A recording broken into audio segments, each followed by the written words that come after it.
ਦੇਸ਼ ਦੁਨੀਆ 'ਚ ਵਸਦੇ ਪੰਜਾਬੀਆਂ ਨੂੰ ਜੀ ਆਇਆਂ।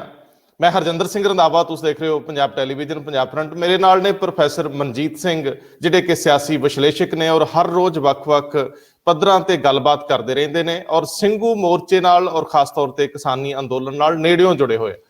ਪ੍ਰੋਫੈਸਰ ਸਾਹਿਬ ਜੀ ਆਇਆਂ। ਬਹੁਤ-ਬਹੁਤ ਧੰਨਵਾਦ ਜੀ। ਪ੍ਰੋਫੈਸਰ ਸਾਹਿਬ, ਕੱਲ ਇੱਕ ਘਟਨਾਕ੍ਰਮ ਦੇ ਵਿੱਚ ਹੁਸ਼ਿਆਰਪੁਰ ਦੇ ਵਿੱਚ ਜਿਹੜੇ ਸਾਬਕਾ ਮੰਤਰੀ ਤੀਕਸ਼ਣ ਸੂਦ, ਉਹਨਾਂ ਦੇ ਘਰ ਦੇ ਮੂਹਰੇ ਗੋਹਾ ਸੁੱਟਤਾ ਜਾਂਦਾ ਹੈ। ਸੋ ਇਹ ਜੋ ਵਾਪਰ ਰਿਹਾ, ਇਹ ਅੰਦੋਲਨ ਦੀ ਰੂਹ ਨਾਲ ਮੇਚ ਕਰਦਾ ਹੈ, ਕਿਉਂਕਿ ਮੈਂ ਜੇ ਇਤਿਹਾਸ ਵੱਲ ਪਰਤਦਾ ਹੈ ਤੇ ਜਦੋਂ ਦਿੱਲੀ ਦੇ ਵਿੱਚ ਕਤਲੇਆਮ ਹੋ ਰਿਹਾ ਸੀ ਪੰਜਾਬ 'ਚ, ਉਦੋਂ ਕਿਸੇ ਨੇ ਭਾਈਚਾਰਿਆਂ 'ਚ ਗਾਲ ਤੱਕ ਨਹੀਂ ਸੀ ਕੱਢੀ। ਤੇ ਅੰਦੋਲਨ ਵੀ ਜਿਸ ਡਿਸਪਲਿਨ ਨਾਲ ਚੱਲ ਰਿਹਾ, ਉਹਦੇ ਵਿੱਚ ਇਸ ਤਰ੍ਹਾਂ ਦੀਆਂ ਕਾਰਵਾਈਆਂ ਦੀ ਕੋਈ ਜਗ੍ਹਾ ਹੈ, ਸਥਾਨ ਹੈ? ਦੇਖੋ, ਦੋ ਅਪਰੋਚ ਹੁੰਦੀ ਆ ਮੂਵਮੈਂਟ ਦੇ ਵਿੱਚ ਪ੍ਰੋਟੈਸਟ ਕਰਨ ਦੀ। ਇੱਕ ਹੁੰਦੀ ਆ ਆਪਣੀ ਬਰੂਟ ਫੋਰਸ, ਵੀ ਦੂਜੇ ਦਾ ਨੱਕ 'ਚ ਦਮ ਕਰਨਾ, ਮਾੜੇ ਤੋਂ ਮਾੜੇ ਤਰੀਕੇ ਨਾਲ ਜੋ ਵੀ ਉਹਨੂੰ ਤੰਗ ਪਰੇਸ਼ਾਨ ਕਰਨਾ। ਇੱਕ ਹੁੰਦਾ ਕਿ ਅਸੀਂ ਦੂਜਿਆਂ ਨੂੰ ਆਪਣੇ ਨਾਲ ਆਪਣੇ ਹੱਕ ਦੇ ਵਿੱਚ ਕਿਵੇਂ ਕਰਦੇ ਆ, ਜਿੱਥੇ ਇਹੋ ਜਿਹੀ ਅਪਰੋਚ ਅਪਣਾਉਂਦੇ ਆ ਕਿ ਜਿੱਥੇ ਪੱਥਰ ਵੀ ਪਿਘਲ ਜਾਣ, ਦੁਸ਼ਮਣ ਵੀ ਦੋਸਤ ਬਣ ਜਾਏ। ਇਹ ਦੋ ਤਰੀਕੇ ਨਾਲ, ਵਿੱਚ ਵਿਚਾਲੇ ਦੇ ਵੀ ਰਸਤੇ ਹੁੰਦੇ ਆ। ਮੈਨੂੰ ਅਜੇ ਵੀ ਯਾਦ ਆ ਕਿ ਯੂਰਪ ਦੇ ਵਿੱਚ ਜਦੋਂ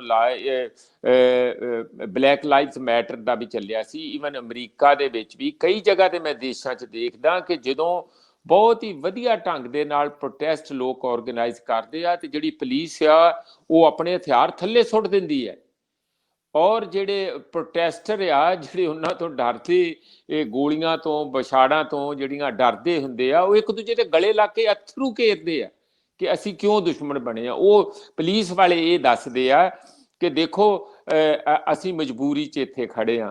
ਪ੍ਰੋਟੈਸਟਰ ਇਹ ਦੱਸਦੇ ਆ ਕਿ ਸਾਡਾ ਵੀ ਹੱਕ ਹੈਗਾ।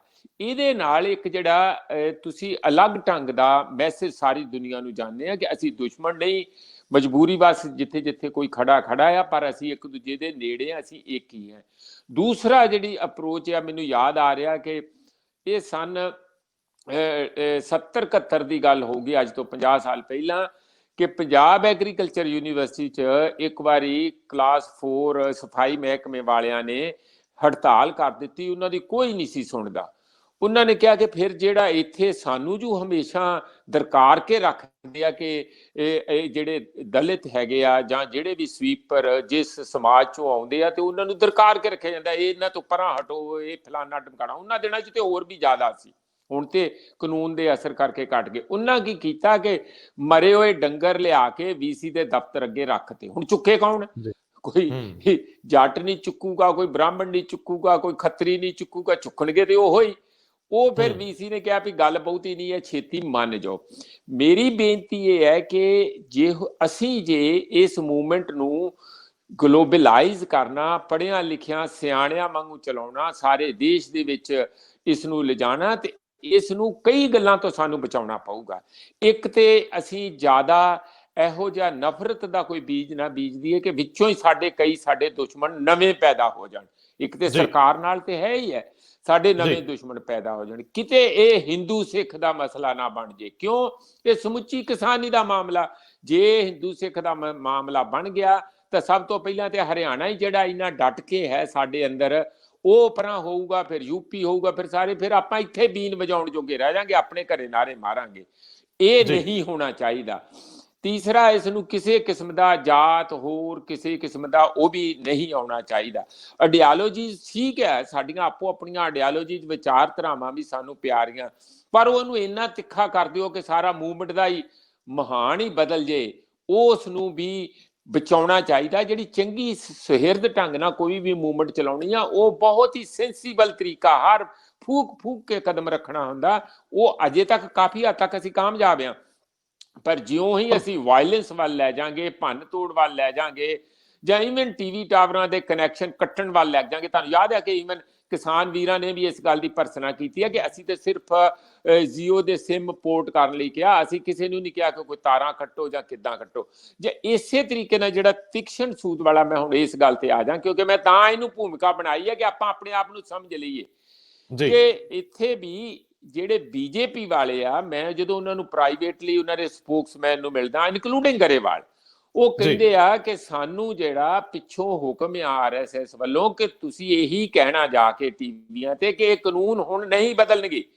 ਇਹਦਾ ਮਤਲਬ ਹੈ ਕਿ ਹਰ ਇੱਕ ਪਾਰਟੀ ਦੀ ਅਲੱਗ-ਅਲੱਗ ਤਰੀਕੇ ਨਾਲ, ਤੌਰ ਤਰੀਕੇ ਨਾਲ ਉਹ ਪੇਸ਼ ਆਉਂਦੇ ਆ। ਇਹ ਜੇ ਲੀਡਰ ਅੱਜ ਤੱਕ ਇਹ ਕਹਿੰਦੇ ਆਏ ਕਿ ਕਾਨੂੰਨ ਇਹਨਾਂ ਨਾਲੋਂ ਵਧੀਆ ਤੇ ਹੋ ਹੀ ਨਹੀਂ ਸਕਦੇ, ਤੁਹਾਨੂੰ ਸਮਝਣੇ ਨਹੀਂ ਆਉਂਦੇ, ਉਹ ਪ੍ਰਧਾਨ ਮੰਤਰੀ ਵੀ ਕਹੀ ਜਾਂਦੇ ਆ, ਤੋਮਰ ਵੀ ਕਹੀ ਜਾਂਦਾ, ਪੰਜਾਬ ਦੇ ਲੀਡਰ ਵੀ ਕਹੀ ਜਾਂਦੇ ਆ। ਆਪਾਂ ਨੂੰ ਇਹ ਸਮਝ ਲੈਣਾ ਚਾਹੀਦਾ ਕਿ ਉਹਨਾਂ ਦੀਆਂ ਪਾਰਟੀ ਦੀਆਂ ਮਜਬੂਰੀਆਂ। ਪਰ ਇੱਕ ਗੱਲ ਜਿਹੜੀ ਰੰਧਾਵਾ ਜੀ ਬਹੁਤ ਜ਼ਰੂਰੀ, ਜੇ ਅਸੀਂ ਜੀਣ ਦਾ ਇੱਜ਼ਤ ਨਾਲ ਹੱਕ ਮੰਗਦੇ ਹਾਂ, ਜੇ ਅਸੀਂ ਇਹ ਸਮਝਦੇ ਹਾਂ ਕਿ ਸਾਡੇ ਜਿਹੜਾ ਪ੍ਰੋਟੈਸਟ ਕਰਨਾ, ਸਾਡਾ ਫ੍ਰੀ ਸਪੀਚ ਹੋਣਾ, ਆਪਾਂ ਨੂੰ ਕਿਤੇ ਵੀ ਰੈਲੀ ਕਰਨੀ, ਕਿਤੇ ਵੀ ਬੋਲਣਾ, ਕਿਤੇ ਵੀ ਜਾਣਾ, ਇਹ ਸਾਡੇ ਸੰਵਿਧਾਨ ਦੇ ਫੰਡਾਮੈਂਟਲ ਰਾਈਟਸ ਆ, ਮੁੱਢਲੇ ਅਧਿਕਾਰਾਂ 'ਚ ਹੈ ਨਾ ਜੀ। ਤੇ ਫਿਰ ਇਹ ਸਾਰਿਆਂ ਦੇ ਆ, ਇਹ ਮੇਰੇ ਇਕੱਲੇ ਦੇ ਨਹੀਂ ਹੈ, ਉਹ ਤੀਕਸ਼ਣ ਸੂਦ ਦੇ ਵੀ ਹੈਗੇ ਆ, ਉਹ ਪ੍ਰਧਾਨ ਮੰਤਰੀ ਦੇ ਵੀ ਹੈਗੇ ਆ, ਉਹ ਕਿਸੇ ABC ਦੇ ਵੀ ਹੈਗੇ। ਜੇ ਆਪਾਂ ਇਸ ਕਿਸਮ ਦੀ ਪਰੇਸ਼ਾਨੀ ਕਿ ਜਿੱਥੇ ਸਾਡੀਆਂ ਦੁਸ਼ਮਣੀਆਂ ਬਣ ਜਾਣ, ਇਹ ਵੀ ਨਾ ਭੁੱਲੋ, ਭਾਵੇਂ ਉਹ BJP 'ਚ ਆ, ਆਪਾਂ ਉਹਨਾਂ ਨੂੰ ਸਮਝਾ ਕੇ ਆਪਣੇ ਨਾਲ ਲਿਆਉਣਾ ਕਿ ਤੁਸੀਂ ਗਲਤ ਜਗ੍ਹਾ ਬੈਠ ਕੇ, ਤੁਸੀਂ ਤੇ ਪੰਜਾਬੀ ਹੋ, ਤੁਸੀਂ ਗਲਤ ਜਗ੍ਹਾ ਬੈਠ ਗਏ ਜੀ। ਇੱਕ ਸਵਾਲ ਜਿਹੜਾ ਇੱਥੇ ਬਣਦਾ ਸੀਗਾ ਕਿ ਤੀਕਸ਼ਣ ਸੂਦ ਦੀ ਜਿਹੜੀ ਸਟੇਟਮੈਂਟ ਤੇ ਰਿਐਕਟ ਕੀਤਾ ਅੰਦੋਲਨਕਾਰੀਆਂ ਨੇ, ਉਹ ਪਤਾ ਨਹੀਂ ਕੌਣ ਸੀ ਜਾਂ ਕਿਸ ਵਿਚਾਰਧਾਰਾ, ਕਿਸ ਜਥੇਬੰਦੀ ਨਾਲ, ਕਿਸ ਕਿਸਾਨ ਜਥੇਬੰਦੀ ਨਾਲ ਸੀ, ਪਤਾ ਨਹੀਂ, ਲੇਕਿਨ ਜਿਹੜਾ ਉਹਨਾਂ ਦਾ ਰਿਐਕਸ਼ਨ ਸੀ ਕਿ ਤੀਕਸ਼ਣ ਸੂਦ ਨੇ ਕਿਹਾ ਸੀ ਉੱਥੇ ਤਾਂ ਪਿਕਨਿਕ ਮਨਾਉਣ ਜਾਂਦੇ ਆ। ਸੋ BJP ਦੇ ਇਹਨਾਂ ਜਿਹੜੇ ਵੱਡੇ ਆਗੂ ਜਿਨ੍ਹਾਂ ਨੇ ਮੰਤਰਾਲਿਆਂ ਦੇ ਵਿੱਚ ਕੰਮ ਕੀਤਾ ਹੈ, ਉਹਨਾਂ ਨੂੰ ਵੀ ਸਪਸ਼ਟਤਾ ਰੱਖਣੀ ਚਾਹੀਦੀ ਆ ਕਿ ਇੰਨੀ ਠੰਡ, ਇੰਨੀਆਂ ਸਰਦ ਰਾਤਾਂ 'ਚ ਕੌਣ ਘਰ ਛੱਡ ਕੇ ਜਾਂਦਾ ਹੈ, ਕਿੰਨੇ ਕੁ ਲੋਕ ਹਿੰਮਤ ਕਰਦੇ ਆ ਮਹੀਨਿਆਂ ਤੱਕ ਬਾਹਰ ਬੈਠੇ ਰਹਿਣ। ਚੌਥੇ ਮਹੀਨੇ 'ਚ ਇਹ ਦਾਖਲ ਹੋ ਗਏ, ਲੋਕ ਘਰਾਂ ਤੋਂ ਨਿਕਲੇ ਆ, ਅੱਜ 35-36 ਦਿਨ ਹੋ ਗਏ ਦਿੱਲੀ ਦੇ ਵਿੱਚ ਵੀ। ਮੈਨੂੰ ਲੱਗਦਾ ਕਿ ਦੋਨੇ ਧਿਰਾਂ ਕੋਈ ਗਲਤੀ ਹੋ ਰਹੀ ਹੈ, ਕਿਉਂਕਿ ਜਿਹੜੇ ਗਰਮ ਖੂਨ ਵਾਲੇ ਉਹ ਕਿਤੇ ਵੀ ਮਿਲ ਜਾਣਗੇ। ਕੱਲਾ ਰਿਐਕਸ਼ਨ ਨਹੀਂ ਹੋਇਆ, ਪਹਿਲਾਂ ਇਹਦੇ ਇੱਕ ਪੱਖ ਆਇਆ, ਇੱਕ ਸਟੇਟਮੈਂਟ ਆਈ, ਉਹਦੇ ਤੇ ਰਿਐਕਸ਼ਨ ਹੋਇਆ, ਲੇਕਿਨ ਉਸ ਤੋਂ ਬਾਅਦ ਫਿਰ BJP ਵਾਲਿਆਂ ਨੇ ਸਖਤ ਰਿਐਕਸ਼ਨ ਕੀਤਾ। ਮੈਨੂੰ ਲੱਗਦਾ ਉੱਥੇ ਵੀ ਸੰਜਮ ਨਹੀਂ ਵਰਤਿਆ ਗਿਆ, ਗਾਲੋ ਗਾਲੀ ਹੋਏ। ਜਿਹੜੀ ਵੀਡੀਓ ਆ ਰਹੀ ਸੀ, ਪੰਜਾਬ ਦੇ ਸ਼ਾਂਤ ਮਾਹੌਲ ਨੂੰ ਲਾਂਭੂ ਨਹੀਂ ਲੱਗਣਾ ਚਾਹੀਦਾ, ਇਹ ਬੜਾ ਜ਼ਰੂਰੀ ਪੱਖ ਹੈ। ਇਹ ਬਿਲਕੁਲ, ਅਸੀਂ ਅਸ਼ਾਂਤੀ ਕਰਕੇ ਬਹੁਤ ਵਾਰੀ ਦੇਖ ਲਿਆ, 2 ਵਾਰੀ ਬਹੁਤ ਮਾਰ ਖਾਦੀ ਹੈ, ਇਹ ਪਹਿਲੀ ਵਾਰੀ ਆ ਕਿ ਦੇਖੋ ਇੱਕ ਗੱਲ ਮੇਰੇ ਵੀਰਾਂ ਨੂੰ ਇੱਥੇ ਜਿਹੜੇ ਪੰਜਾਬ 'ਚ ਬੈਠੇ ਆ, ਜਿਹੜੇ ਮੂਵਮੈਂਟ ਲੜ ਰਹੇ ਆ, ਪਹਿਲਾਂ ਤੇ ਉਹ ਬਹੁਤ ਸਤਿਕਾਰਿਤ ਹੈਗੇ ਆ, ਬਹੁਤ ਹੀ ਹਿੰਮਤ ਆ, ਇੰਨੀ ਸਾਰੇ ਘਰਾਂ ਦੇ ਕੰਮ ਛੱਡ ਕੇ 100 ਤੋਂ ਵੱਧ ਜਗ੍ਹਾ ਦੇ ਉੱਤੇ ਮੁਜ਼ਾਹਰੇ ਹੋ ਰਹੇ ਆ। ਉਹ ਬਹੁਤ ਹੀ ਇੱਕ ਅਹਿਮ ਦਬਾਅ ਦਾ ਕਾਰਨ ਬਣੇ ਹੋਏ ਆ ਸਰਕਾਰ ਦੇ ਉੱਤੇ, ਦਿੱਲੀ ਵਾਲੇ ਵੀ। ਪਰ ਉਸ ਨੂੰ ਪਿਕਨਿਕ ਕਹਿਣਾ, ਤੁਸੀਂ ਵੀ ਚਲੋ ਜਾ ਕੇ ਸ਼ਾਮਲ ਹੋ, ਪ੍ਰਧਾਨ ਮੰਤਰੀ ਜੀ ਵੀ ਪਿਕਨਿਕ ਮਨਾ ਲੈਣ, ਬਥੇਰਾ ਦੇਸ਼ ਦਾ ਸੇਵਾ ਕਰ ਲਈ ਆ, ਤੋਮਰ ਜੀ ਵੀ ਉੱਥੇ ਆ ਜਾਣ, ਕਿਉਂ ਨਹੀਂ ਆਉਂਦੇ ਭਾਈ? ਉਹ ਪਿਕਨਿਕ ਦਾ ਮਜ਼ਾ ਨਹੀਂ ਲੈਣਾ ਚਾਹੁੰਦੇ? ਇਹ ਸਵਾਲ ਨਹੀਂ ਹੈ, ਗਲਤ ਗੱਲਾਂ ਹੈ। ਗਲਤ ਤਰੀਕੇ ਨਾਲ ਕਿਸੇ ਨੂੰ ਚੜਾਉਣਾ, ਕਿਸੇ ਨੂੰ ਤੁਸੀਂ ਇੱਕ ਪ੍ਰੋਟੈਸਟ ਨੂੰ ਛਟਿਆਉਣਾ ਜਾਂ ਉਸ ਨੂੰ ਉਹਦੇ ਤੇ ਟਾਉਂਟ ਕਰਨੀ, ਇਹ ਗਲਤ ਗੱਲ ਹੈ, ਬਿਲਕੁਲ ਹੀ ਗਲਤ ਗੱਲ ਹੈ। ਪਰ ਉਹਦਾ ਗਲਤ ਗੱਲ ਦਾ ਆਪਾਂ ਜਵਾਬ ਕਿਸੇ ਤਰੀਕੇ ਨਾਲ ਸਾਨੂੰ ਸੋਚ ਕੇ ਦੇਣਾ ਚਾਹੀਦਾ। ਹਰ ਇੱਕ ਚੀਜ਼ ਮਸਲ ਪਾਵਰ ਨਹੀਂ ਹੁੰਦੀ, ਹਰ ਇੱਕ ਤਰੀਕ ਬਰੂਟ ਫੋਰਸ ਜਿਹਨੂੰ ਕਹਿੰਦੇ ਅਸੀਂ, ਉਹੀ ਤੇ ਅਸੀਂ ਪੁਲਿਸ ਦੇ ਵਿਰੁੱਧ ਲੜਦੇ ਹਾਂ, ਉਹੀ ਤੇ ਸਰਕਾਰਾਂ ਦੇ ਵਿਰੁੱਧ ਲੜਦੇ ਹਾਂ। ਜੇ ਅਸੀਂ ਵੀ ਪੁਲਿਸ ਬਣ ਕੇ ਬੈਠ ਜਾਾਂਗੇ ਜਾਂ ਅਸੀਂ ਵੀ ਉਸੇ ਕਿਸਮ ਦੀ ਕਿ ਸਾਡੀ ਮਸਲ ਪਾਵਰ ਜਾਂ ਦਾਦਾਗਿਰੀ ਉਹਨਾਂ ਨੂੰ ਸੂਤਰ ਕਰ ਦੂਗੀ, ਤੇ ਉਹਦੇ ਚ ਸਾਨੂੰ ਜ਼ਿਆਦਾ ਨੁਕਸਾਨ ਹੁੰਦਾ ਆ। ਹੁਣ ਬਠਿੰਡੇ ਵਾਲਾ ਵੀ ਹੈ ਜਿਹੜਾ ਕੁਰਸੀਆਂ ਤੋੜੀਆਂ, ਕਿਸੇ ਨੂੰ ਨਹੀਂ, ਕੋਈ ਰੈਲੀ ਕਰਦਾ, ਮੀਟਿੰਗ ਕਰਦਾ, ਕਰਨ ਦਿਓ। ਤੁਸੀਂ ਜੇ ਪ੍ਰੋਟੈਸਟ ਕਰਨਾ ਤੇ ਉਹਦੇ ਬਾਹਰ ਇੱਕ ਪਾਸੇ ਖੜੇ ਹੋ ਕੇ ਜ਼ਰੂਰ ਕਰੋ, ਕਾਲੀਆਂ ਝੰਡੀਆਂ ਵੀ ਦਿਖਾਓ, ਹੋਰ ਵੀ ਕਰੋ। ਪਰ ਜੇ ਸਾਡਾ ਪ੍ਰੋਟੈਸਟ ਕਰਨ ਦਾ ਅਧਿਕਾਰ ਆ ਤੇ ਉਹਨਾਂ ਦਾ ਮੀਟਿੰਗ ਕਰਨ ਦਾ ਅਧਿਕਾਰ ਹੈ। ਆਪਾਂ ਨੂੰ ਕਈ ਵਾਰੀ ਕਿ ਸਰਕਾਰ ਖੁਦ ਚਾਹੁੰਦੀ ਹੁੰਦੀ ਆ ਕਿ ਕੋਈ ਵਾਇਲੈਂਸ ਹੋ ਜਾਏ, ਉਹਦੇ ਬਹਾਨੇ ਅਸੀਂ ਸਾਰਿਆਂ ਨੂੰ ਘਰੋਂ ਘਰੀ ਮੋੜ ਦਈਏ ਐਨ ਕੁੱਟ ਕਟਾ ਕੇ। ਇਹੋ ਜਿਹਾ ਵਾਇਲੈਂਸ ਜਿਹੜੀ ਆ ਹੁਣ ਕਿਸੇ ਨਾਲ ਵੀ, ਕਿਉਂਕਿ ਸਾਡੇ ਹੱਥ ਗੇਮ ਆ, ਇਸ ਕਰਕੇ ਜੇ ਸਾਡੇ ਹੱਥ ਗੇਮ ਹੈ ਤੇ ਸਾਨੂੰ ਹੀ ਇਸ ਨੂੰ ਸਿਰੇ ਲਾ ਕੇ ਕਿਵੇਂ ਇਹਦੇ ਨੂੰ ਜਿੱਤ ਦੇ ਵਿੱਚ ਬਦਲਣਾ, ਉਹ ਸਾਡੀ ਜ਼ਿੰਮੇਵਾਰੀ ਜ਼ਿਆਦਾ ਆ, ਉਹਨਾਂ ਦੀ ਜ਼ਿੰਮੇਵਾਰੀ ਉਹਦੀ ਨਹੀਂ ਹੈ। ਤੁਹਾਡਾ ਮਤਲਬ ਹੈ ਕਿ ਕਿਸੇ ਦੀ ਲੀਕ ਮਟਾਉਣ ਨਾਲੋਂ ਆਪਣੀ ਲੀਕ ਲੰਬੀ ਖਿੱਚਣੀ ਚਾਹੀਦੀ ਹੈ। ਮੈਂ ਸਰਦਾਰ ਸਾਹਿਬ ਇੱਕ ਹੋਰ ਪਹਿਲੂ ਜਿਹੜਾ ਤੁਹਾਡੇ ਨਾਲ ਮੈਨੂੰ ਇੰਜ ਲੱਗਦਾ ਹੈ ਕਿ BJP ਦੀ ਲੀਡਰਸ਼ਿਪ ਇਹ ਮਹਿਸੂਸ ਕਰਨ ਲੱਗ ਗਈ ਕਿ ਮੈਨੂੰ ਜਦੋਂ ਇਹ 30 ਤਰੀਕ ਵਾਲੀ ਮੀਟਿੰਗ ਹੁੰਦੀ, ਉਸ ਤੋਂ ਬਾਅਦ ਜਿਹੜੀ ਬਾਡੀ ਲੈਂਗੁਏਜ ਤੋਮਰ ਦੀ ਸੀ, ਐਗਰੀਕਲਚਰ ਮਿਨਿਸਟਰ ਦੀ, ਔਰ ਜਾਂਦੇ ਜਾਂਦੇ ਉਹਨਾਂ ਨੇ ਕਿਹਾ ਕਿ ਗੱਲ ਜਿੱਧਰ ਜਾਣੀ ਸੀ ਜਾ ਰਹੀ ਹੈ। ਜਿਹੜੀ ਉਹਨਾਂ ਦੀ ਅਪਰੋਚ ਹੈ ਕਿ ਕਮੇਟੀ ਬਣਾ ਲਈਏ, 2 ਕਾਨੂੰਨ ਜਿਹੜੇ ਆਏ ਨਹੀਂ ਉਹਨਾਂ ਦੇ ਉੱਤੇ ਉਹਨਾਂ ਨੂੰ ਵਾਪਸ ਲੈਣ ਦੀ ਗੱਲ ਕਰ ਲਈ, ਲੇਕਿਨ ਹੌਲੀ ਹੌਲੀ ਉਹ ਇਸ ਮਸਲੇ ਨੂੰ ਸੁਪਰੀਮ ਕੋਰਟ ਵੱਲ ਖਿੱਚ ਰਹੇ ਆ ਕਿ ਜਦੋਂ ਸੁਪਰੀਮ ਕੋਰਟ ਨੇ ਕਮੇਟੀ ਬਣਾਉਣ ਦੀ ਗੱਲ ਕੀਤੀ ਸੀ, ਇਸ ਵਾਰੀ ਕਮੇਟੀ ਬਣਾਉਣ ਦੀ ਗੱਲ ਸੁਪਰੀਮ ਕੋਰਟ ਕਰੂਗੀ ਤੇ ਅਸੀਂ ਇਹ ਕਵਾਂਗੇ ਕਿ ਅਸੀਂ ਤੇ ਕਿਸਾਨਾਂ ਨੂੰ 4 ਤਰੀਕ ਦੀ ਮੀਟਿੰਗ 'ਚ ਕਮੇਟੀ ਬਣਾਉਣ ਲਈ ਮਨਾਇਆ, ਮੰਨੇ ਨਹੀਂ। ਜੇ ਬਣਾ ਦਿਓਗੇ ਸਾਨੂੰ ਕੋਈ ਮੁਸ਼ਕਲ ਨਹੀਂ। ਔਰ ਉਸ ਸਥਿਤੀ 'ਚ ਬੀਜੇਪੀ ਵਾਲੇ ਇਹ ਕਹਿਣ ਦੀ ਸਥਿਤੀ 'ਚ ਆ ਜਾਣਗੇ ਕਿ ਸਾਡੀ ਹਾਰ ਨਹੀਂ ਹੋਈ, ਅਸੀਂ ਤਾਂ ਪਹਿਲਾਂ ਹੀ ਕਹਿੰਦੇ ਸੀ, ਇਹ ਮੰਨਦੇ ਨਹੀਂ ਸੀ, ਹੁਣ ਸੁਪਰੀਮ ਕੋਰਟ ਦੀ ਮੰਨੀ ਹੈ। ਸੋ ਤੁਹਾਨੂੰ ਲੱਗਦਾ ਹੈ ਕਿ ਹੌਲੀ ਹੌਲੀ ਇੱਕ ਅੱਧ ਮੀਟਿੰਗ ਤੋਂ ਬਾਅਦ 8 ਤਰੀਕ ਤੋਂ ਬਾਅਦ ਜਦੋਂ ਸੁਪਰੀਮ ਕੋਰਟ ਖੁੱਲ ਜਾਊਗੀ ਤੇ ਰਾਹ ਖੁੱਲ ਰਿਹਾ ਕਿ ਕੋਈ ਨਾ ਜਿੱਤੇ ਨਾ ਹਾਰੇ, ਸੁਪਰੀਮ ਕੋਰਟ ਦੇ ਫੈਸਲੇ ਨਾਲ ਸਭ ਠੰਡੌਲਾ ਹੋ ਜੇ ਤੇ ਫਿਰ ਬੀਜੇਪੀ ਉਸੇ ਹੀ ਰੌਂ 'ਚ ਜਿਹਦੇ 'ਚ ਚੱਲਦੀ ਪਈ 6 ਸਾਲਾਂ ਦੀ ਮੋਦੀ ਸਰਕਾਰ ਉਵੇਂ ਹੀ ਸਰਪਟ ਘੋੜਾ ਦੌੜਦਾ ਰਵੇ।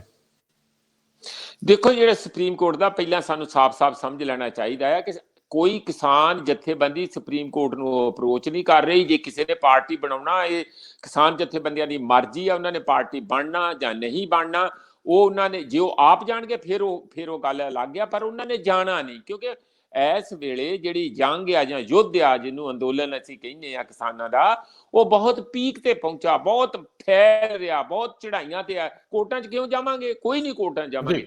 ਸਰਕਾਰ ਕਈ ਵਾਰੀ ਆਪਣੀ ਹੈਂਕੜ ਤੋਂ ਥੱਲੇ ਨਹੀਂ ਉਤਰਨਾ ਚਾਹੁੰਦੀ। ਉਹਨਾਂ ਨੂੰ ਇੱਕ ਰਸਤਾ ਜ਼ਰੂਰ ਹੁੰਦਾ ਕਿ ਆਪਣੇ ਪ੍ਰਭਾਵ ਨੂੰ ਇਸਤੇਮਾਲ ਕਰਕੇ ਜੋ ਮੰਗਾਂ ਸਿੱਧੀਆਂ ਨਹੀਂ ਮੰਗਣੀਆਂ, ਕੋਰਟ ਰਾਹੀਂ ਅਨਾਉਂਸ ਕਰਾ ਦੇਣ, ਫਿਰ ਕਹਿ ਦੇਣ ਦੇਖੋ ਜੀ ਹੁਣ ਕੀ ਕਰੀਏ, ਅਸੀਂ ਤੇ ਕੋਰਟ ਦੇ ਜਿਹੜੇ ਆਰਡਰ ਦੀ ਰਿਸਪੈਕਟ ਕਰਦੇ ਆ। ਉਹਨਾਂ ਲਈ ਇਹ ਰਸਤਾ ਹੈ, ਕਿਸਾਨਾਂ ਲਈ ਕੋਰਟ ਕੋਈ ਰਸਤਾ ਨਹੀਂ ਹੈਗੀ। ਕਿਸਾਨ ਤੇ ਯੁੱਧ ਦੇ ਵਿੱਚ ਬੈਠੇ ਆ ਤੇ ਉਹਦੇ ਰਾਹੀਂ ਹੀ ਉਹਨਾਂ ਨੂੰ ਰਸਤਾ ਸੋਚਣਾ ਵੀ ਨਹੀਂ ਚਾਹੀਦਾ, ਕਿਤੇ ਆਪਣੇ ਸੁਪਨੇ 'ਚ ਵੀ ਨਹੀਂ ਸੋਚਣਾ ਚਾਹੀਦਾ ਕਿ ਕੋਰਟ ਵੱਲ ਮੂੰਹ ਕਰਨਾ। ਮੈਂ ਪ੍ਰਸ਼ਾਂਤ ਭੂਸ਼ਣ ਹੋਣਾ ਨਾਲ ਗੱਲ ਹੋਈ ਸੀ, ਜਿਹੜੇ ਤੁਹਾਨੂੰ ਪਤਾ ਸੀਨੀਅਰ ਵਕੀਲ ਆ, ਉਹਨਾਂ ਨੇ ਬਿਲਕੁਲ ਇਹ ਗੱਲ ਸਾਫ਼-ਸਾਫ਼ ਕਹੀ ਕਿ ਕੋਈ ਤਰੀਕਾ ਨਹੀਂ ਹੈ ਕਿ ਉੱਥੇ ਸਾਨੂੰ ਕੋਰਟਾਂ ਵੱਲ ਮੂੰਹ ਕਰਨਾ ਚਾਹੀਦਾ ਹੈਗਾ। ਔਰ ਨਾ ਹੀ ਸਰਕਾਰ ਕਿਸੇ ਵੀ ਤਰੀਕੇ ਨਾਲ ਇੰਨੇ ਵੱਡੇ ਹਜੂਮ ਦੇ ਉੱਤੇ ਜਿੱਥੇ ਏਡੇ ਵੱਡੇ ਸ਼ਹਿਰ ਵਸ ਚੁੱਕੇ ਆ, ਉਹਨਾਂ ਤੇ ਕੋਈ ਵੀ ਹਮਲਾ ਕਰਨ ਦੀ ਜੁਰਤ ਕਰ ਸਕਦੀ ਹੈ। ਇਸ ਲਈ ਇੱਕੋ ਸਾਨੂੰ ਸਾਰਿਆਂ ਨੂੰ ਧਿਆਨ ਰੱਖਣਾ ਪਊਗਾ ਕਿ ਅਸੀਂ ਸ਼ਾਂਤਮਈ ਰਹੀਏ। ਜਿੱਥੋਂ ਤੱਕ ਹੁਣ 4 ਤਰੀਕ ਨੂੰ ਕੋਰਟਾਂ ਖੁੱਲ ਜਾਣੀਆਂ ਆ ਜੀ, ਹੋਰ 2 ਦਿਨਾਂ ਨੂੰ ਠਹਿਰ ਕੇ ਵਿੰਟਰ ਵੇਕੇਸ਼ਨ ਓਵਰ ਹੋ ਜਾਣੀ ਹੈ ਤੇ 4 ਤਰੀਕ ਦੀ ਹੀ ਰੰਧਾਵਾ ਜੀ ਮੀਟਿੰਗ ਰੱਖੀ ਆ 2 ਵਜੇ ਵਿਗਿਆਨ ਭਵਨ 'ਚ। ਤੇ ਹੋ ਸਕਦਾ, ਮੈਨੂੰ ਵੀ ਇਹ ਸ਼ੱਕ ਲੱਗਦਾ ਕਿ ਜਿਸ ਤਰੀਕੇ ਨਾਲ ਪਹਿਲਾਂ ਕੋਰਟ ਨੇ ਕਿਹਾ ਸੀ ਕਿ 4 ਕਾਨੂੰਨ ਸਸਪੈਂਡ ਕਰ ਦਿਓ, ਤਿੰਨੇ ਕਾਨੂੰਨ ਸਸਪੈਂਡ ਕਰ ਦਿਓ, ਤੇ ਜਿਹੜਾ ਚੌਥੇ ਵਾਲੇ ਤੇ ਰੇੜਕਾ ਜੇ ਬਹੁਤ ਭਾਰੀ ਤੇ ਬਹੁਤ ਵੱਡਾ ਰੇੜਕਾ ਪੈਣਾ, ਉਹ ਸਭ ਤੋਂ ਅਹਿਮ ਗੱਲ ਆ, ਕਿਉਂਕਿ ਉਹ ਸਾਰੇ ਦੇਸ਼ ਤੇ ਲਾਗੂ ਹੋਣੀ ਆ। ਕਿਉਂਕਿ MSP ਬਹੁਤ ਥੋੜੇ ਲੋਕਾਂ ਨੂੰ ਮਿਲਦੀ ਹੈ। ਜਿਹੜੀ MSP ਦੀ ਮੰਗ ਕਰ ਰਹੇ ਆ ਨਾ ਕਿ ਉਹ ਸਾਰੇ ਦੇਸ਼ ਦੇ ਵਿੱਚ as a matter of right, ਲੋਕਾਂ ਦਾ ਹੱਕ ਦੇ ਤੌਰ ਤੇ ਉਹ ਮਿਲਣੀ ਚਾਹੀਦੀ ਹੈ। ਜਿਵੇਂ ਵਰਕਰਾਂ ਨੂੰ, ਮਜ਼ਦੂਰਾਂ ਨੂੰ ਮਿਨੀਮਮ ਜਿਹੜਾ ਆਪਣੀ ਵੇਜ ਮਿਲਦੀ ਹੈ, ਮਿਨੀਮਮ ਵੇਜ ਦਾ ਐਕਟ ਬਣਿਆ ਕਿ ਇੰਨਾ ਹਰ ਕਿਸੇ ਨੇ ਦੇਣਾ ਹੀ ਦੇਣਾ, ਪ੍ਰਾਈਵੇਟ ਹੋਵੇ ਪਬਲਿਕ ਸੈਕਟਰ ਹੋਵੇ। ਇਸੇ ਤਰੀਕੇ ਨਾਲ ਉਹਨਾਂ ਦੀ ਜਿਣਸ ਕੋਈ ਵੀ ਖਰੀਦੇ, ਉਹ FCI ਖਰੀਦੇ, ਸਟੇਟ ਗਵਰਨਮੈਂਟ ਖਰੀਦੇ ਜਾਂ ਕੋਈ ਪ੍ਰਾਈਵੇਟ ਅਦਾਰਾ ਖਰੀਦੇ, ਉਹ ਉਹਨਾਂ ਕਾਨੂੰਨ ਬਣਵਾਉਣਾ ਚਾਹੁੰਦੇ ਆ ਕਿ MSP ਤੋਂ ਥੱਲੇ ਕੋਈ ਵੀ ਸਾਡੀ ਖਰੀਦਦਾਰ ਨਹੀਂ ਕਰੂਗਾ। ਜਿਹੜਾ ਕਰੂਗਾ ਉਸ ਨੂੰ ਪਿਨਲਾਈਜ਼ ਕੀਤਾ ਜਾਊਗਾ, ਉਹਨੂੰ ਜੇਲ੍ਹ ਦੇ ਅੰਦਰ ਸੁੱਟਿਆ ਜਾਊ ਜਾਂ ਜੋ ਵੀ ਕਾਨੂੰਨੀ ਕਾਰਵਾਈ ਉਹਦੇ ਤੇ ਕੀਤੀ ਜਾਊਗੀ। ਇਹੋ ਜੀ ਜਿਹੜੀ ਮੰਗ ਹੈ। ਪ੍ਰੋਫੈਸਰ ਸਾਹਿਬ, ਇਸ ਮਾਮਲੇ 'ਚ ਕੋਈ ਵੀ ਗਵਰਨਮੈਂਟ, ਕੋਈ ਵੀ ਕੇਂਦਰ ਦੀ ਸਰਕਾਰ ਪੂਰੇ ਦੇਸ਼ ਵਿੱਚ MSP ਲਾਗੂ ਕਰਨ ਦੀ ਸਥਿਤੀ 'ਚ ਹੁੰਦੀ ਹੈ ਆਰਥਿਕ ਤੌਰ ਤੇ? ਇਹ ਵੀ ਵੱਡਾ ਸਵਾਲ ਹੈ। ਗਵਰਨਮੈਂਟ ਇਸ ਸੱਪ ਮਰਿਆ ਹੋਇਆ ਆਪਣੇ ਗਲ 'ਚ ਕਿਉਂ ਪਾਊਗੀ? ਪੰਜਾਬ ਦੇ ਕਿਸਾਨਾਂ ਨੂੰ ਇਹ ਲੜਾਈ, ਦੇਸ਼ ਦੀ ਇਹ ਲੜਾਈ ਲੜਨੀ ਚਾਹੀਦੀ। ਜਿਵੇਂ ਅਸੀਂ ਐਮਰਜੈਂਸੀ ਦੀ ਲੜਾਈ ਲੜ ਕੇ ਇਤਿਹਾਸ ਤੇ ਬਣਾ ਲਿਆ, ਲੇਕਿਨ ਘਰ ਮੁੜ ਕੇ ਸਾਡਾ ਨੁਕਸਾਨ ਚ ਆਇਆ, ਅਸੀਂ ਬੜਾ ਕੁਝ ਸਿਆ। ਇੱਥੇ ਇਹ ਵੀ ਸਵਾਲ ਆ ਕਿ ਜੇ ਦੇਖੋ ਸੁਪਰੀਮ ਕੋਰਟ ਕੋਈ ਫੈਸਲਾ ਧਿਰ ਬਣਾਏ ਬਿਨਾਂ ਦਿੰਦੀ ਆ, ਜੇਕਰ ਸੁਪਰੀਮ ਕੋਰਟ ਉਸ ਜਿਹੜੇ ਕਾਨੂੰਨ ਨੇ ਉਹਨਾਂ ਤੇ ਰੋਕ ਲਾ ਦਿੰਦੀ ਤੇ ਕਮੇਟੀ ਬਣਾਉਣ ਲਈ ਕਿਸਾਨਾਂ ਨੂੰ ਕਹਿ ਦਿੰਦੀ, ਕੀ ਕਿਸਾਨਾਂ ਨੂੰ ਪਾਬੰਦੀ ਹੋਊਗੀ ਉਹਨੂੰ ਮੰਨਣ ਦੀ? ਦੂਜਾ ਰਾਹ ਕੀ ਬਚੂਗਾ? ਜੇ ਸੁਪਰੀਮ ਕੋਰਟ ਤੋਂ ਕੋਈ ਪਹਿਲੀਆਂ ਪਟੀਸ਼ਨਾਂ ਦੇ ਆਧਾਰ ਤੇ ਫੈਸਲਾ ਆ ਜਾਂਦਾ, ਜੇਕਰ ਪਹਿਲੀਆਂ ਪਟੀਸ਼ਨਾਂ ਦੇ ਆਧਾਰ ਤੇ ਕੋਈ ਫੈਸਲਾ ਆਉਂਦਾ ਤੇ ਅੰਦੋਲਨ ਦੀ ਰੂਪਰੇਖਾ ਕੀ ਹੋਊਗੀ? ਲੋਕਾਂ ਨੂੰ ਉੱਠਣਾ ਪੈ ਸਕਦਾ, ਸੁਪਰੀਮ ਕੋਰਟ ਦੇ ਹੁਕਮ ਦੀ ਉਲੰਘਣਾ ਦੀ ਸਥਿਤੀ 'ਚ ਕੀ ਬਣ ਸਕਦਾ? ਇਹ ਸਾਰੀਆਂ ਸਥਿਤੀਆਂ ਵੀ ਆਪਾਂ ਨੂੰ ਦੇਖਣੀਆਂ ਬਣਦੀਆਂ। ਨਹੀਂ ਰੰਧਾਵਾ ਜੀ, ਕੋਈ ਇਹੋ ਜੀ ਗੱਲ ਨਹੀਂ ਹੈਗੀ। ਪਹਿਲੀ ਗੱਲ ਤੇ ਇਹ ਹੈ ਕਿ ਅਸੀਂ ਕਿਉਂਕਿ ਪਾਰਟੀ ਨਹੀਂ ਹੈ, ਅਸੀਂ ਤੇ ਸੰਘਰਸ਼ ਵਿੱਚ ਆ। ਅਸੀਂ ਦਾ ਮਤਲਬ ਜਿਹੜੀਆਂ ਕਿਸਾਨ ਯੂਨੀਅਨਾਂ ਸਾਰੀਆਂ, ਤੇ ਉਹਨਾਂ ਨੂੰ ਕੋਈ ਵੀ ਕਿ ਉਹ ਜ਼ਰੂਰੀ ਨਹੀਂ ਹੈ ਕਿ ਜੋ ਸੁਪਰੀਮ ਕੋਰਟ ਤੀਜੇ ਬੰਦੇ ਨੇ ਕੋਈ ਫੈਸਲਾ ਕਰਤਾ ਤੇ ਇਹ ਵੀ ਉਹਨਾਂ ਨੂੰ ਮੰਨਣ ਕਿ ਨਹੀਂ ਇਹ ਸਾਨੂੰ ਫੈਸਲਾ ਮਨਜ਼ੂਰ ਹੈਗਾ। ਜਿਹੜੇ ਗਏ ਆ ਉਹ ਮੰਨਣ, ਦੂਜੇ ਆਪਣਾ ਇਹ ਦੇਖੋ, ਇਹ ਗੱਲ ਹੁਣ ਸੁਪਰੀਮ ਕੋਰਟ ਦੀ ਨਹੀਂ, ਇਹ ਲਾਰਜਰ ਜਸਟਿਸ ਦੀ ਗੱਲ ਹੈ। ਕਮੇਟੀ ਉਹਨਾਂ ਨੇ ਤੇ ਕਹਿਤਾ ਸੀ ਕਮੇਟੀ ਦੇ ਵਿੱਚ ਪੀ ਸਾਈਨਾਥ ਵੀ ਆਊਗਾ, ਬੜਾ ਉਹਨਾਂ ਨੂੰ ਪਰਸੂਏਟ ਕਰਨ ਦੀ ਕੋਸ਼ਿਸ਼ ਕੀਤੀ ਸੁਪਰੀਮ ਕੋਰਟ ਨੇ ਪਿਛਲੀ ਵਾਰੀ। ਤੇ ਤੁਹਾਨੂੰ ਪਤਾ ਹੀ ਹੈ ਪੀ ਸਾਈਨਾਥ ਤੇ ਬਿਲਕੁਲ ਕਿਸਾਨਾਂ ਦੇ ਹਰਮਨ ਪਿਆਰੇ ਜਿਹੜੇ ਇੰਟੈਲੈਕਚੁਅਲ ਹੈਗੇ ਆ, ਇਸ ਕਿਸਮ ਦੇ ਸਾਰੇ ਉਹਨਾਂ ਨੇ ਦਾਣਾ ਦੇ ਪਾਉਣ ਦੀ ਕੋਸ਼ਿਸ਼ ਕੀਤੀ ਹੈ। ਇਹ ਅਸੀਂ ਕੋਈ ਨਹੀਂ ਹੈਗੇ ਕਿ ਇਹਦੇ ਤੇ ਕੋਈ ਫੈਸਲਾ ਲਈਏ।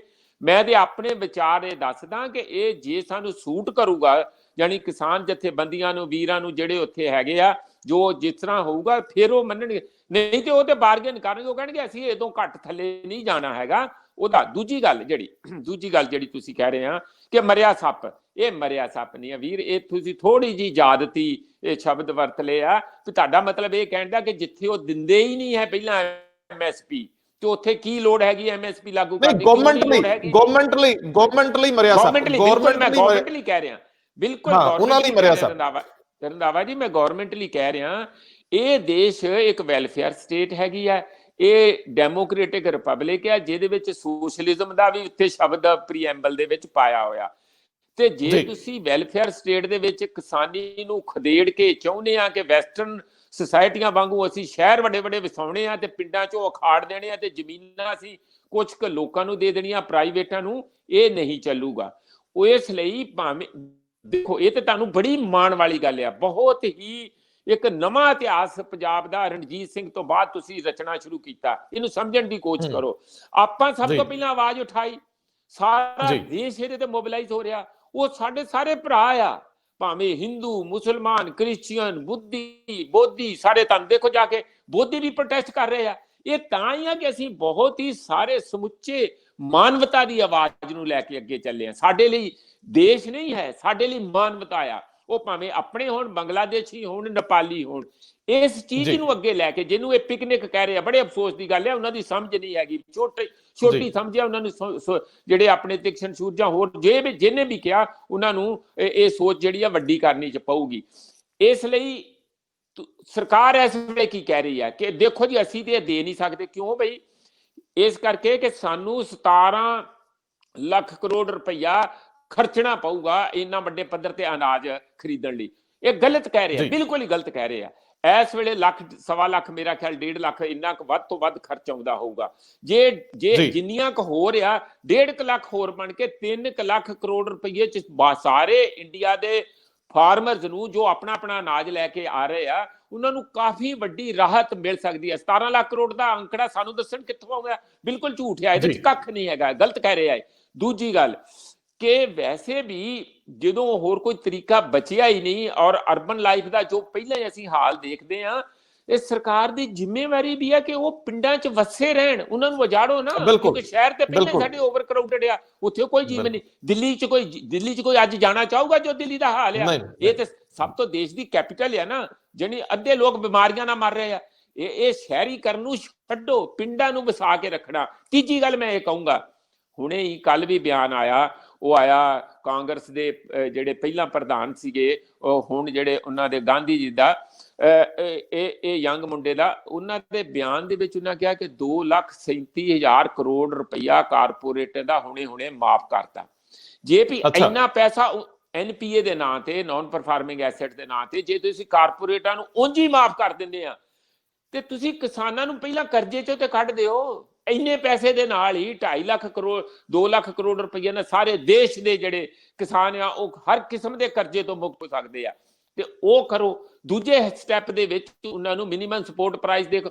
ਇਹਦਾ ਰਿਜ਼ਲਟ ਇਹ ਨਿਕਲੂਗਾ, ਮੈਂ ਮਾੜੀ ਮੋਟੀ ਇਕਨੋਮਿਕਸ ਪੜ੍ਹਦਾ ਆ, ਕਿ ਦੇਸ਼ ਦੇ ਅੰਦਰ ਡਿਮਾਂਡ ਵਧੂਗੀ ਤੇ ਪ੍ਰੋਡਕਸ਼ਨ ਵਧੂਗੀ ਕਿ ਦੇਸ਼ ਦਾ ਫਿਰ $5 ਟ੍ਰਿਲੀਅਨ ਦਾ ਸੁਪਨਾ ਮੋਦੀ ਜੀ ਦਾ ਪੂਰਾ ਹੋਊਗਾ। ਜੇ ਕਾਰਪੋਰੇਟਾਂ ਦੇ ਹੱਥ ਪੈਸਾ ਸਾਰਾ ਫੜਾ ਕੇ, ਉਹਨਾਂ ਨੂੰ ਮਾਫੀਆਂ ਕਰਕੇ ਲੋਕਾਂ ਨੂੰ ਭੁੱਖੇ ਮਾਰੋਗੇ, ਮਾਰਕੀਟ ਕਿੱਥੇ ਰਹੂਗੀ? ਲੋਕ ਤੇ ਰੋਟੀ ਤੋਂ ਆਤਰ ਹੋ ਜਾਣਗੇ। ਜੇ ਮਾਰਕੀਟ ਨਹੀਂ ਰਹੂਗੀ, ਤੁਸੀਂ ਭੁੱਲ ਜਾਓ, ਜਿਹੜੀ ਹੁਣ ਜਿਸ ਤਰੀਕੇ ਨਾਲ ਇਕਨੋਮੀ ਚੱਲ ਰਹੀ ਹੈ, ਇਹ ਬਹੁਤ ਹੀ ਥੱਲੇ ਹੋਰ ਚਲੇ ਜਾਊਗੀ। ਉਹਨਾਂ ਨੂੰ ਬੇਸਿਕ ABC ਪਤਾ ਨਹੀਂ ਕਿਉਂ ਨਹੀਂ ਸਾਡੇ ਮੋਦੀ ਜੀ ਨੂੰ ਸਮਝ ਪੈਂਦੀ ਕਿ ਇਹ ਜਿਹੜੀ ਇਕਨੋਮਿਕਸ ਦੀ ਹੈ ABC ਘੱਟੋ ਘੱਟ ਜ਼ਰੂਰ ਸਮਝ ਲੈਣ। ਹਾਂਜੀ ਰੰਧਾਵਾ ਜੀ। ਅੱਛਾ, ਇੱਕ ਲਾਸਟ ਸਵਾਲ ਹੈ, ਗਵਰਨਮੈਂਟ ਐਸਕੇਪ ਰੂਟ ਭਾਲਦੀ ਪਈ ਆ? ਤੁਹਾਨੂੰ ਲੱਗਦਾ ਹੈ ਕਿ ਜਿਸ ਤਰ੍ਹਾਂ ਦਾ ਉਹਨਾਂ ਦਾ ਐਟੀਟਿਊਡ ਨਜ਼ਰ ਆ ਰਿਹਾ, ਪਿੱਛਾ ਛਡਾਉਣਾ ਚਾਹ ਰਹੇ ਆ, ਜਿੱਥੋਂ ਉਹਨਾਂ ਨੂੰ ਮਾਮੂਲੀ ਰਾਹਤ ਮਿਲੂਗੀ ਨਿਕਲ ਕੇ ਬਚਣਾ ਚਾਹਣਗੇ, ਜਿਵੇਂ ਸੁਪਰੀਮ ਕੋਰਟ ਹੀ ਹੈ, ਗਵਰਨਮੈਂਟ ਚਾਹੂਗੀ ਕਿ ਉਹਨਾਂ ਨੂੰ ਵਿਚਲਾ ਰਸਤਾ ਨਿਕਲ ਜੇ, ਔਰ ਇਹ ਜਿਹੜੀ ਇਸ ਵੇਲੇ ਹਾਰ ਦੀ ਸਥਿਤੀ ਚ ਹੈ, ਗਵਰਨਮੈਂਟ ਲਗਾਤਾਰ ਗਲਤ ਫੈਸਲੇ ਕਰਕੇ, ਔਰ ਅਣਮੰਨੇ ਜਿਹੜੇ ਲੋਕਾਂ ਦੇ ਕਾਨੂੰਨ ਨੇ, ਕਿਸੇ ਨੇ ਨਹੀਂ ਮੰਨੇ ਹੁਣ ਤੱਕ, ਉਹ ਲਗਾਤਾਰ ਆਉਂਦੇ ਰਹੇ ਆ ਤੇ ਕਿਧਰੋਂ ਪ੍ਰੋਟੈਸਟ ਨਹੀਂ ਹੋਇਆ। ਸ਼ਹੀਨ ਬਾਗ ਵਾਲਾ ਵੀ ਕਰੋਨਾ 'ਚ ਰੁਲ ਗਿਆ। ਸੋ ਇਸ ਵੇਲੇ ਜਿਹੜੀ ਸਥਿਤੀ ਹੈ, ਇਹਦੇ ਚੋਂ ਗਵਰਨਮੈਂਟ ਨਿਕਲਣਾ ਚਾਹੂਗੀ, ਅਕਸ ਬਚਾਉਣਾ ਚਾਹੂਗੀ। ਗਵਰਨਮੈਂਟ ਦੀ ਤੇ ਨਾਨੀ ਦਾਦੀ ਵੀ ਜਿਹੜੀ ਹੈ ਨਾ, ਉਹ ਵੀ ਨਿਕਲਣਾ ਚਾਹੂਗੀ। ਮੈਂ ਕਿਉਂ ਕਹਿ ਰਿਹਾ, ਆ ਹਰਿਆਣੇ ਦੀਆਂ ਹੁਣੇ ਕਾਰਪੋਰੇਸ਼ਨ ਦੇ ਚੋਣਾਂ ਦੇ ਰਿਜ਼ਲਟ ਆ ਗਏ, ਦੇਖ ਪਿਆ ਅਰਬਨ ਵੋਟਰ ਵੀ ਉਹਨਾਂ ਦੇ ਨਾਲ ਨਹੀਂ ਰਹੇ। ਔਰ ਤਾਂ ਬਿਲਕੁਲ ਹੁੰਜਾ ਹੀ ਫਿਰ ਜਾਣਾ ਸੀ ਜੇ ਕਾਂਗਰਸ ਥੋੜੀ ਜਿਹੀਆਂ ਆਪਣੀਆਂ ਪੁਰਾਣੀਆਂ ਆਦਤਾਂ ਛੱਡ ਦਿੰਦੀ, ਜਿਹੜੀ ਇੱਕ ਦੂਜੇ ਨਾਲ ਖਰੀਦੋ ਫਰੋਖਤ ਵਿੱਚ ਆ ਜਾਣਾ ਜਾਂ ਹੋਰ ਆ ਜਾਣਾ। ਪੰਚਕੂਲੇ 'ਚ ਵੀ ਇਹਨਾਂ ਦਾ ਬਿਸਤਰਾ ਵਲੇਟਿਆ ਜਾਣਾ ਸੀ। ਉਹ ਡਰੇ ਹੋਏ ਆ, ਉਹ ਸਾਰੇ ਦੇਸ਼ 'ਚੋਂ ਵਲੇਟਿਆ ਜਾਊ। ਇਹ ਕਿਸਾਨੀ ਹੈਗੀ ਆ ਜਿਹੜੀ 50% ਤੋਂ ਵੱਧ ਵੋਟਾਂ ਲੈ ਕੇ ਬੈਠੀ ਹੋਈ ਆ।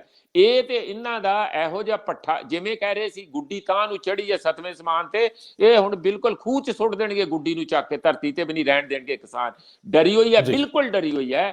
ਪਰ ਦੇਖੋ ਮੋਦੀ ਜੀ ਦੀ ਜਿਹੜੀ ਮਾਨਸਿਕ ਬਣਤਰ ਆ, ਉਹ ਤਾਨਾਸ਼ਾਹ ਵਾਲੀ ਆ ਕਿ ਮੋਦੀ ਹੈ ਤਾਂ ਮੁਮਕਿਨ ਹੈ। ਉਹਨਾਂ ਦੇ ਚਮਚਿਆਂ ਨੇ ਉਹਨਾਂ ਦਾ ਦਿਮਾਗ ਖਰਾਬ ਕੀਤਾ ਹੋਇਆ, ਰੋਜ਼ ਨਾਰੇ ਲਾ ਕੇ ਮੋਦੀ ਮੋਦੀ ਮੋਦੀ। ਉਹਨਾਂ ਦੇ ਭਗਤ ਜਿਹੜੇ ਆ ਰੋਜ਼ ਉਹਨਾਂ ਦੀ ਮਾਲਾ ਫੇਰ ਕੇ ਉਹਨਾਂ ਦਾ ਦਿਮਾਗ ਨਹੀਂ। ਤੇ ਜੇ ਉਹ ਧਰਤੀ ਤੇ ਰਹਿਣ ਮੋਦੀ ਜੀ, ਉਹ ਮੋਦੀ ਜੀ ਇੱਕ ਦੇਸ਼ ਦੇ ਪ੍ਰਧਾਨ ਮੰਤਰੀ, ਚੁਣੇ ਹੋਏ ਪ੍ਰਧਾਨ ਮੰਤਰੀ, ਇੱਕ ਲੋਕਤੰਤਰ ਦੇ ਆ। ਤੇ ਇਹਦੇ 'ਚ ਕਿਹੜੀ ਗੱਲ ਹੈ, ਜੇ ਕੋਈ ਗਲਤ ਫੈਸਲਾ ਹੋ ਗਿਆ ਤੇ ਪਾਰਲੀਮੈਂਟ ਨਾਲੋਂ ਵੱਡੀ ਪਾਰਲੀਮੈਂਟ ਤੇ ਇੱਥੇ ਕਿਸਾਨਾਂ ਦੀ ਬੈਠੀ ਆ, ਜਿਨ੍ਹਾਂ ਨੇ ਵੋਟਾਂ ਪਾਈਆਂ, ਉਹ ਅਸਲੀ ਤਾਕਤ ਆ, ਜਾਂ ਜਿਹੜੇ ਚੁਣੇ ਹੋਏ ਉਹਨਾਂ ਦੇ ਨੁਮਾਇੰਦੇ ਉਹ ਆ। ਇਹ ਜਨਰਲ ਹਾਊਸ ਆ, ਇਹ ਜਿਹੜੀ ਉਹ ਰੈਲੀਆਂ ਆ ਉਹ ਜਨਰਲ ਹਾਊਸ ਆ, ਵੋਟਰ ਹੈਗੇ ਆ। ਉਹਨਾਂ ਦੀ ਜਿਹੜੀ ਸੋਚ ਜਾਂ ਉਹਨਾਂ ਦਾ ਫੈਸਲਾ ਸਰਵਉੱਤਮ ਆ, ਪਾਰਲੀਮੈਂਟ ਦੇ ਫੈਸਲੇ ਨਾਲੋਂ ਵੱਡਾ। ਚੁੱਪ ਕਰਕੇ ਪ੍ਰਧਾਨ ਮੰਤਰੀ ਜੀ ਸਟੇਜ ਤੇ ਆ ਜਾਣ, ਅਸੀਂ ਉਹਨਾਂ ਨੂੰ ਪੂਰੀ ਪ੍ਰੋਟੈਕਸ਼ਨ ਦੇਵਾਂਗੇ, ਉਹਨਾਂ ਦਾ ਵਾਲ ਨਹੀਂ ਵਿੰਗਾ ਹੋਊਗਾ। ਉੱਥੇ ਆ ਕੇ ਸਿੰਘੂ ਬਾਰਡਰ ਤੇ, ਟਿਕਰੀ ਬਾਰਡਰ ਤੇ ਸਾਰੇ ਕਿਸਾਨਾਂ ਨੂੰ ਇਕੱਠੇ ਕਰਕੇ ਕਹਿਣ ਕਿ ਵੀਰੋ ਮੈਂ ਤੁਹਾਡਾ ਭਲਾ ਚਾਹੁੰਦਾ ਸੀ, ਪਰ ਤੁਹਾਨੂੰ ਲੱਗਦਾ ਕਿ ਉਹ ਤੁਹਾਡਾ ਨੁਕਸਾਨ ਆ, ਮੈਂ ਮਾਫੀ ਮੰਗਦਾ, ਤੁਹਾਨੂੰ ਬੜੀ ਤਕਲੀਫ ਦਿੱਤੀ, ਔਰ ਤੁਸੀਂ ਜਾਓ ਆਪਣੇ ਆਪਣੇ ਘਰ। ਮੈਂ ਸਾਰੇ ਕਾਨੂੰਨ ਵਾਪਸ ਲਏ, ਔਰ MSP ਦਾ ਵੀ ਜੋ ਜਿੰਨਾ ਹੋਵੇ ਉਹਦਾ ਕੋਈ ਨੈਗੋਸ਼ੀਏਟ ਕਰ ਲੈਣ, ਜ਼ਰੂਰ ਕਰਨਾ ਚਾਹੀਦਾ ਆ। ਇਹ ਇੰਨੀ ਸੌਖੇ ਢੰਗ ਨਾਲ ਸਾਰੀ ਗੱਲ ਹੱਲ ਹੋ ਸਕਦੀ ਆ। ਪਰ ਕਿਉਂਕਿ ਸੱਤਾ ਦਾ ਨਸ਼ਾ ਜਿਹੜਾ ਇੰਨਾ ਚੜਿਆ, ਅਜੇ ਉਤਰਿਆ ਨਹੀਂ, ਕਾਫੀ ਉਤਰ ਗਿਆ ਆ। ਕਾਫੀ ਲੋਕਾਂ ਨੇ ਦਵਾਈ ਦੇ ਕੇ ਉਤਾਰਤਾ, ਹੁਣ ਲੰਗਰ ਖਾਣ ਲੱਗ ਗਏ ਕਿਸਾਨਾਂ ਦਾ। ਤੇ ਇਹ ਹੌਲੀ ਹੌਲੀ ਜਿਸ ਤਰ੍ਹਾਂ ਹੁਣ ਅੱਗੇ ਨਾਲੋਂ ਪੱਥਰ ਦਿਲ ਮੋਮ ਹੋਣ ਲੱਗਾ ਆ, ਜਦ ਤੱਕ ਉਹ ਮੋਮ ਬਣ ਕੇ ਬੱਤੀ ਨਹੀਂ ਜਗਦੀ, ਅਜੇ ਬੱਤੀ ਨਹੀਂ ਜਗੀ, ਉਦੋਂ ਤੱਕ ਇਹ ਮੇਰਾ ਖਿਆਲ ਇੱਕ ਦੂਜੇ ਨਾਲ ਜਿਹੜਾ ਸਟੇਲ ਮਿਲ, ਜਿਹਨੂੰ ਜਮੂਦ ਕਹਿੰਦੇ, ਉਹ ਬਣਿਆ ਰਹੂਗਾ। ਹਾਂਜੀ ਰੰਧਾਵਾ ਜੀ। ਪ੍ਰੋਫੈਸਰ ਸਾਹਿਬ ਬਹੁਤ ਮਿਹਰਬਾਨੀ। ਔਰ ਦੋਸਤੋ, ਅਸੀਂ ਪ੍ਰੋਫੈਸਰ ਸਾਹਿਬ ਨੂੰ ਸੰਵਾਦ ਲਈ ਲਗਾਤਾਰ ਸੱਦਾ ਦਿੰਦੇ ਰਵਾਂਗੇ। ਸਾਡੇ ਤੋਂ ਥੋੜੀ ਵਿੱਥ ਤੇ ਥੋੜੀ ਦੂਰੀ ਤੇ ਸੀਗੇ, ਅਸੀਂ ਇਹਨਾਂ ਨੂੰ ਕੋਸ਼ਿਸ਼ ਕੀਤੀ ਹੈ ਕਿ ਸਾਡੇ ਨਾਲ ਗਾਏ ਬਗਾਏ ਜੁੜਦੇ ਰਹਿਣ। ਸੋ ਇੱਕ ਵਾਰੀ ਫਿਰ ਤੁਹਾਡਾ ਧੰਨਵਾਦ ਪ੍ਰੋਫੈਸਰ ਸਾਹਿਬ। ਬਹੁਤ ਬਹੁਤ ਸ਼ੁਕਰੀਆ ਰੰਧਾਵਾ ਜੀ, ਤੁਹਾਡੇ ਚੈਨਲ ਦਾ ਬਹੁਤ ਬਹੁਤ ਧੰਨਵਾਦ।